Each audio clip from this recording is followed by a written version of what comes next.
Monsieur le président, mes chers collègues, l'article 3 est celui qui a fait couler le plus d'encre et de salive. Mais parlons de cet article 4 qui accélère l'entrée sur le marché des demandeurs d'asile. On ne parle même pas des réfugiés quand vous savez que 60 % des demandeurs d'asile sont déboutés. C'est à en être dégoûté. Automatique, vous arrivez en France, vous déposez votre demande d'asile. Quelques jours plus tard, vous voilà au travail. Ces agents économiques étrangers sont une aubaine pour ne surtout rien changer.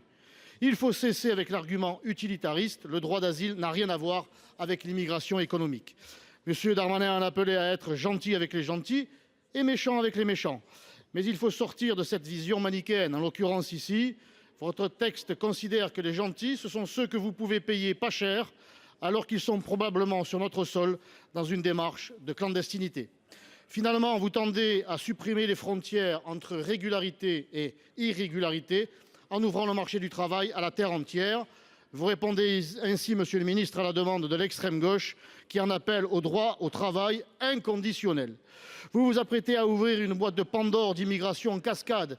Ne venez pas ensuite vous plaindre de la prétendue fatalité de l'immigration clandestine, de l'embolie des tribunaux administratifs, de ne pas réussir à tenir le rythme des expulsions. Et nous nous retrouverons ici dans 18 mois pour étudier la 31e loi sur l'immigration.